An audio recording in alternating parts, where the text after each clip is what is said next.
In this section, I want to talk about transitioning out of the assessment into treatment proper.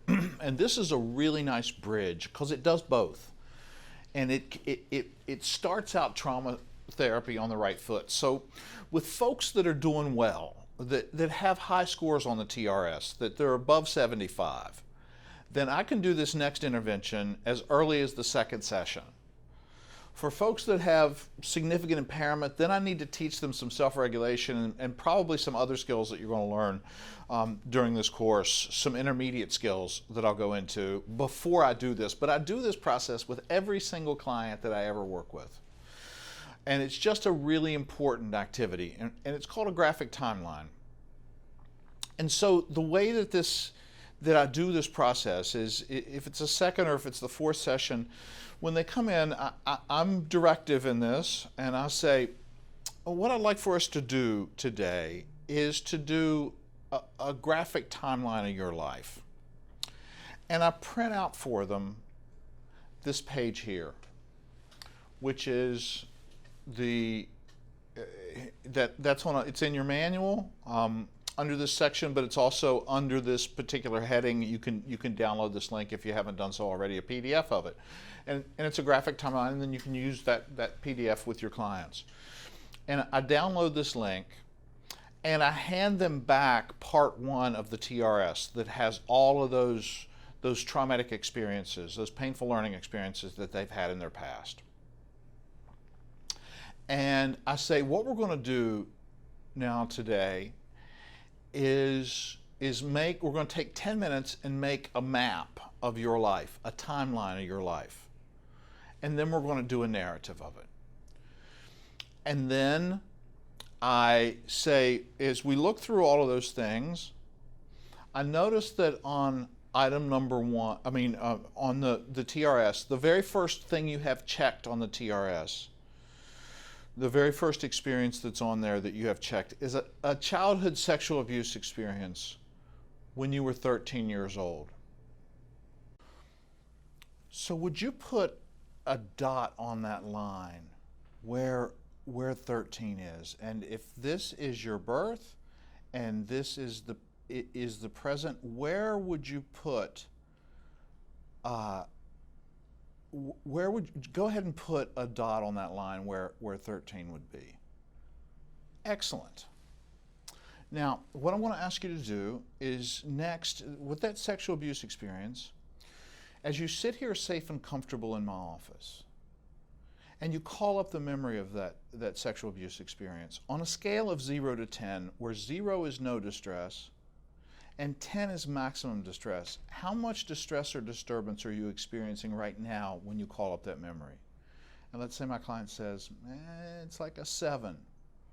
And I say, okay, well, let's use the line as 0, and all the way down here at the bottom of the page is 10. Would you draw a line down to where that would be a perpendicular straight line? I'm not doing such a good job of that with the touchpad, but that line represents the 7. And can we give that a one-word title? What's a one-word title that we could give that? And let's say that my client says, uncle. Excellent.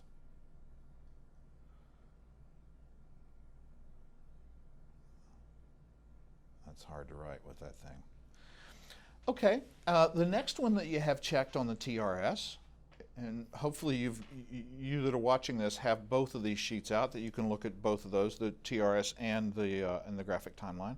And I say, the next one you have checked on there is a motor vehicle accident when you were 27. Would you please put a dot on that line where 27 is? Excellent. And on the same thing, as you sit here safe and comfortable in my office and you think about that motor vehicle accident, how distressing or disturbing is that for you now on a scale of 0 to 10? And my client says, not very much, like a 2 or a 3. Okay, would you draw that line down there? Excellent, and let's give that a one-word title. Yeah, okay, we'll call that wreck. Excellent. So what I want to ask you to do now is to take the next 5 minutes of clock time and using that part 1 of the TRS and any other ones that you didn't put on there that you didn't remember, or ones you may have not even put on there because you weren't sure about how this was going to go. I'm going to ask you to put as many of those on there as you can get, and with the corresponding line, and just giving them one-word titles. And take the next 5 minutes to do that, keeping the muscles in your body relaxed, and go ahead and put all of those on there with one-word titles. And we end up with something that looks like this. And after 5 minutes, I'm watching them, and if they start to get dysregulated, then I'm going to want to say, okay, soften, just relax. That was then, this is now. You are perfectly safe here, and saying, you know, supportive and coaching prompts like that. And then as soon as the 5 minutes are up, I say, stop, put your pen down, and look up here at me. Excellent job, nice. Now what I want us to do is I want us to spend the next 5 minutes of finding the positive things from your life.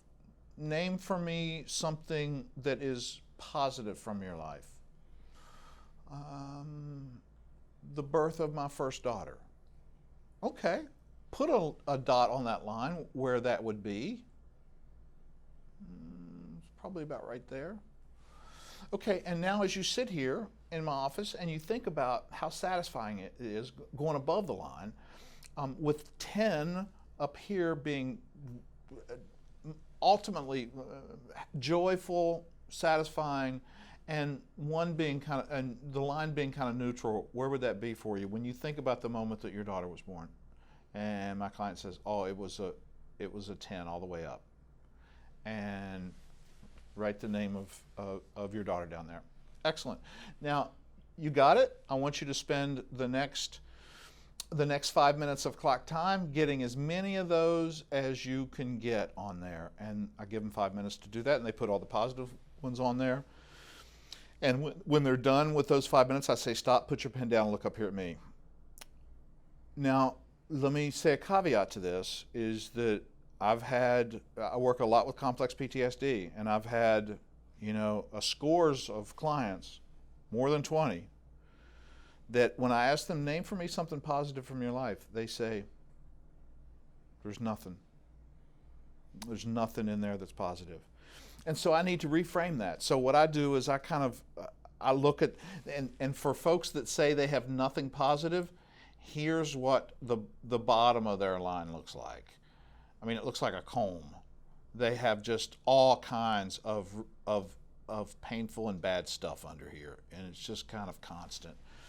And so what I say to them is, you know, in my reframe, I go, you know, I'm looking at your timeline there, and I see a positive one. Would you be interested in knowing what I see? That's a positive event from your life. And what happens is every time I ask that, my clients always sneer a little bit, and they give me a little bit of an Elvis sneer, and they say, what? And I say, you know, I'm looking at all these things here, and surviving all of this is not nothing. And as you sit here with me today and you look at this timeline and you realize that you are the person that survived all of that, how satisfying is that for you on a scale of 0 to 10? And my client says, not very much. It's like a half.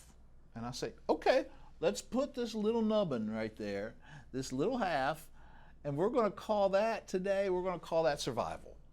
Now, what I want you to do is I want you to take the next 5 minutes of clock time and find every little tiny nubbin that you can find, even if it's only a quarter, just a little nub, even if it was a day you didn't get beaten. I want you to put that on there of whatever positives you can find. So as soon as that's completed, my client's now sitting and looking at that, and that's their life, and I say, okay, we've got about 30 minutes left in this session, and what I want you to do is I want you to take the next 30 minutes, and I want you to start there at your birth, and I want you to tell me your story. Now, what I don't want you to do is don't drill down into the traumas. We're just flying over them. If we need to go explore those and dig into them at a later time, we'll absolutely do that. I want you to just bring me, in the 30 minutes that we got here, I want you to take me from your birth up to your present. Go. And what do I do while they're telling me their narrative of their timeline? Nothing. I just bear witness. And I kind of am back and forth. I look at their timeline sometimes, and I look back up at them. I'm nodding, I'm engaged, but I don't ask any clarifying questions, even if I don't understand something. I just stay with them and I just track. And this is really important piece of work to do. Clients have never done this. It's rich. And what I do with a lot of my clients, I work now almost exclusively. I travel a lot, so I don't follow any clients anymore. I do almost all intensives that I have folks that fly in from out of state, out of country, to work with me for intensive for 2 or 3 days. And almost the first day, the morning of the first day, we do this process, and I have little 1 gig SD cards, and I set up my video camera and I record them telling their story around this graphic timeline, and then I give them the SD card to take it and watch it. And some of them watch it while they're here, some of them take it and watch it later. And that's a nice piece to add to that. And I tell them when they watch it with acceptance, compassion, and curiosity, not with judgment, and a relaxed body. So you can add that piece to it. But if you don't want to do that, then just the telling of the story is really important. And I hope you get it, that part of this is assessment. This is an assessment. It's qualitative assessment, but you're really learning a whole lot about your client. And the reason, well, first of all, let me back up. It's rare that I have a client that takes a full 30 minutes to do this. Usually they get it done in 10 or 15 minutes. One of the things that I will interrupt is that we got 30 minutes budgeted, and if we're 15 minutes into it and they're still talking about birth trauma, then I say, I am happy to schedule a whole session, longer than an hour session with you in the future if you want to, and you can come in and we'll record this, and I'm happy to let you do that in whatever way that you want to.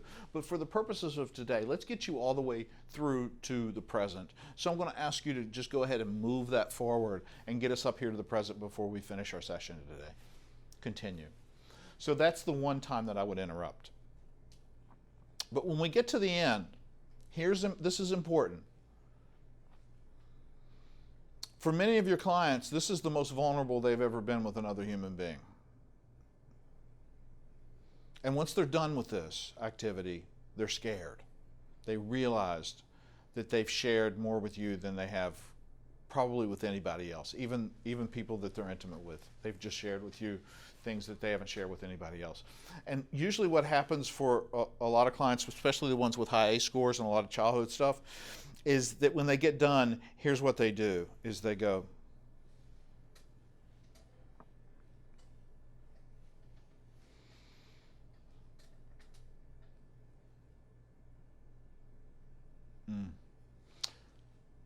And when they look up at me, I want to absolutely make sure that they see a compassionate face, that they see somebody who's nodding. They experience that as a soulful connection. And when they look at me, I just do this. Thank you. It was a privilege to receive that. I want to give that a little bit of gravitas, a little bit of soul to it, that there's a connection there. That we just enhance the therapeutic relationship significantly with this activity. Your clients are going to be afraid, but they didn't get judged, they didn't get hurt. And so there's multiple things going on here. One of the things that happens in our field, the way that psychotherapy is set up, is we do assessment cross-sectionally.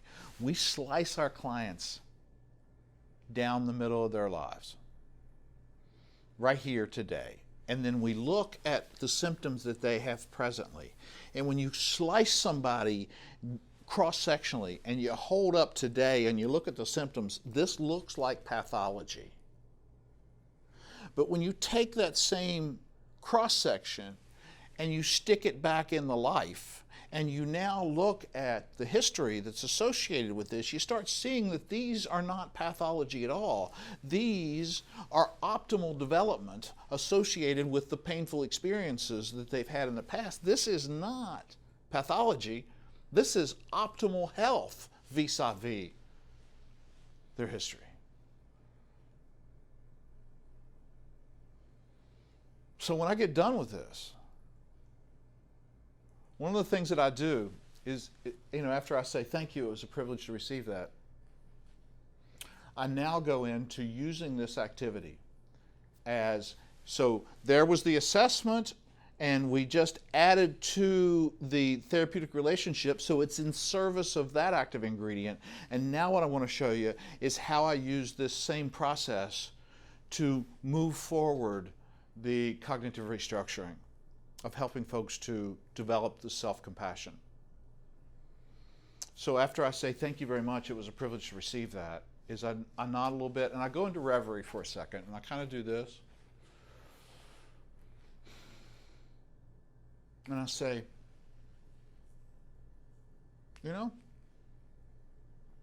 as I was hearing that story of your history,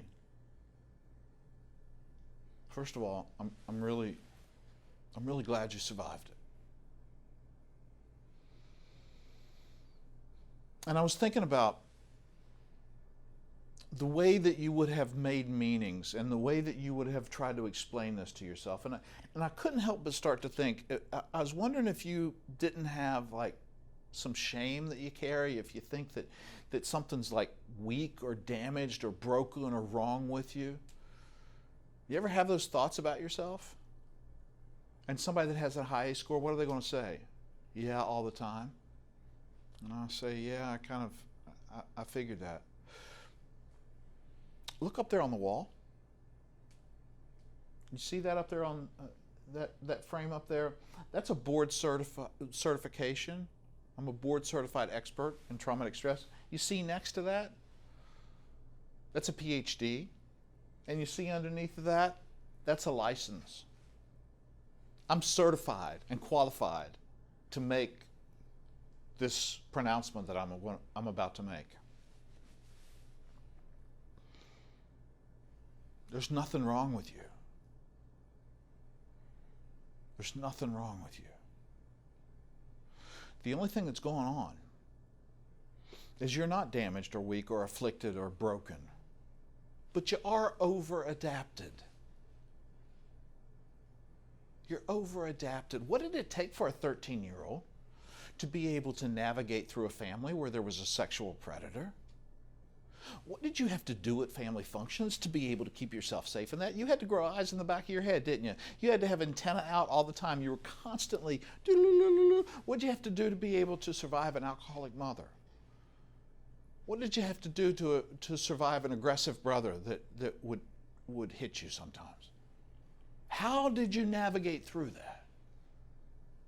You developed hypervigilance. You were constantly on guard. You got to where you could walk in the house and know when something was weird, didn't you? That you could feel that. Yeah. And that hypervigilance helped you to survive all of those painful experiences. The problem is that you're still at that level of hypervigilance here in the present, where you no longer have all of those demand characteristics upon you.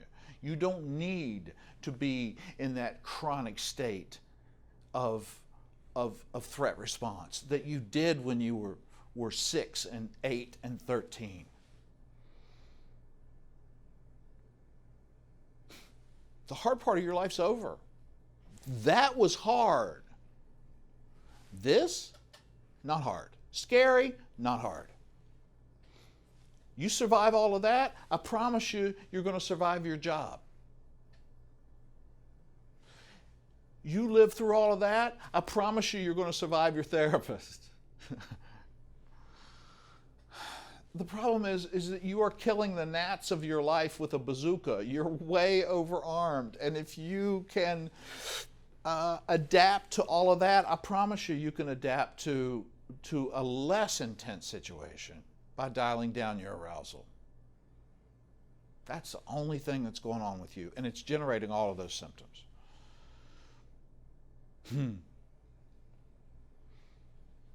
What have I just done to my client?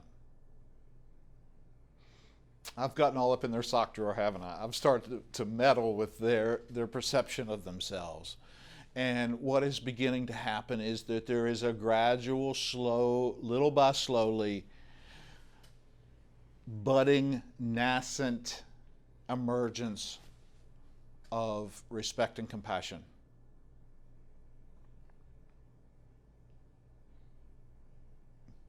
For those of you who have ever heard of postmodern psychotherapy, Michael White, Daniel Epstein, Bill Hanlon, some of the postmodern kind of narrative approaches. I want to show you how we apply postmodern psychotherapy to the cognitive restructuring part of early treatment with trauma survivors. But first of all, let me show you my graphic timeline. I told you I have an ACE score of 9. This is, I don't show my clients this, but to see what one of these looks like and how to use it, let's take a look at this. That first box there, physical abuse, domestic violence, that's where most of my ACE scores came from, the higher ACE scores, and that was, I grew up in southern West Virginia. I didn't know that was trauma until I was an undergraduate in college. It was just cultural. It was what every kid in my neighborhood was beaten, was hit. It just was part of the culture that I grew up in, and it was normal. And then at 8 years old, an episode of sexual abuse, and look at what happened shortly after that, the onset of active addiction. And that's just active addiction getting worse and worse and worse over time. But even somehow during active addiction, I was able to graduate from college, and I was able to I lived in New York for a little while and did music and hung out there. Lived in San Francisco for a little while, and then in trying to do a geographic cure for those of you who know addiction. And in 1988, had a pretty nasty motor vehicle accident that you notice is also attached to one of the best experiences of my life, which was finding my way into recovery. And then 3 years after that I got married and private practice. 6 years after that, divorce and close of the practice. 2004, motor vehicle accident. 2005, the completion of my Ph.D., and then multiple positive and personal accomplishments in my life. There's a snapshot of my life that I could sit with this in front of me and I could do a half-an-hour narrative and tell you my story. Now, watch this. Let's make me a client. Let's take out all of that positive stuff. That looks more like what a client's timeline might look like. Now, watch how cool this is. So I ask my clients these questions. And at the end of that session, where they have their graphic timeline sitting in front of them, I say to them, what would any reasonable, rational human being, not sick, damaged, broke, weak, afflicted, but reasonable, rational human being, come to believe about themselves with a history like that? And begrudgingly, what's your client going to say? Well, I'm screwed up. Something's wrong with me. I'm damaged. I'm weak. I'm a magnet for excrement, that bad things happen to me. That's not pathology. That's what any reasonable, rational human being would make meanings about. That's the way that their meaning maker would have assembled this and made sense of what's happened in their past. What would any reasonable, rational human being come to believe about important relationships with a history like that? Yeah, well, I have them. They're painful. I remember when we were taking that psychopathology course when you were an undergraduate, and you started, working on the DSM, and you started thinking that you had every single disorder in the DSM, whatever version it was. I think mine was 3 when I was an undergraduate. But I do remember getting to those the personality disorders, and when we started reading about schizoid personality disorder, I was like, that looks like that doesn't look like pathology to me. That looks like a good lifestyle. A life goal to live out in the woods by yourself and not have to deal with any relationships. That, at the time that I was a 20-something, that seemed like a really pretty good life plan to me. And then finally, what would any reasonable, rational human being come to believe about the world at large with a history like that? It's dangerous. It hurts you. You can't win. It's going to bowl you over. As one of my 12-year-old clients told me, my world has teeth. I had another 16-year-old girl that I saw in early practice, and I had a sculpture. I still have it. It is a alabaster sculpture of a family. It's abstract, and it's kind of like, the father, mother, and the 2 kids are kind of shaped like that, and they're kind of all. It's sort of 2-dimensional, and it sat on my desk, and she was talking to me, and I was doing the first session interview, and we were making small talk and doing kind of tacking back and forth between assessment and talking to her about her life, and she kept looking over at the sculpture on my desk and kind of interrupted every time she was talking. And finally she looked at me and just angrily, she said, "Why do you have a sculpture of fists on your desk?"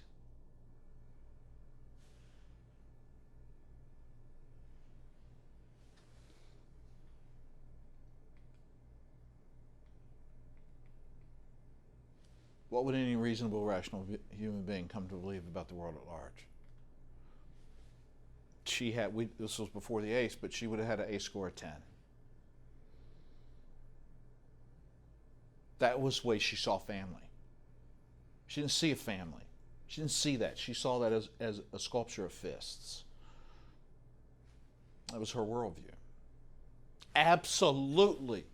A psychiatrist would have written down likely, distorted perception or, maybe even some psychotic features. Nothing at all was out of place with that. That was an absolute appropriate perception when we started unpacking her history, because that was what her legacy was. She had been hit and beaten by every member of her family. That was what she saw. So you see, in this really elegant process, what we've just done is we've now transitioned out of the assessment into the treatment part of our trajectory. And one of the things that I always ask is, once we've done this, I hand it to my client and I say, "Would you like to take this, or would you like for me to keep it?" If they want to take it, I say, "Would it be okay with you if I make a Xerox copy of this and that I keep a copy in your file? Nobody else will see it." And almost always they say okay. And what I do is I put this I have a 4-panel files that I use with my client. I put this in the very back panel.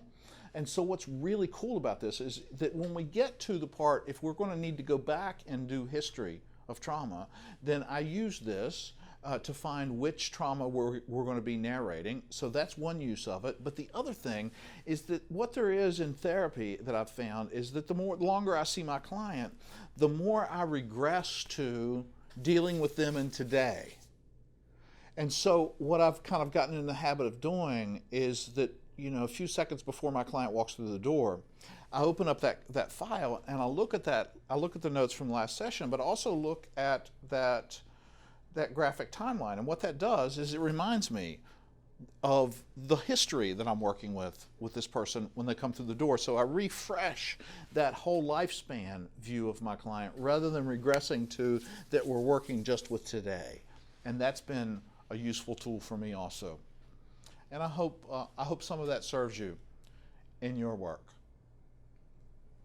So to finish this up, what we recommend as for the early treatment, to manage these early stages, early sessions of treatment, and this can be anywhere from 2 to 4 or 5 sessions, is that we use those 3 instruments, the ACE, the TRS, and the PCL, that we do the Tools for Hope psychoeducation, which is teaching them about perceived threat and the autonomic dysregulation, and then we teach them skills for being able to do the self-regulation. Then we do the psychoeducation with the emphasis on helping your client to transition from seeing themselves as afflicted into seeing themselves as over-adapted, instead of weak as overly strong and brittle. Graphic timeline, of constructing the graphic timeline, and then the verbal narrative of that timeline. And this starts you off on a good foot. You're in a good place to now begin to do the rest of the work of treatment.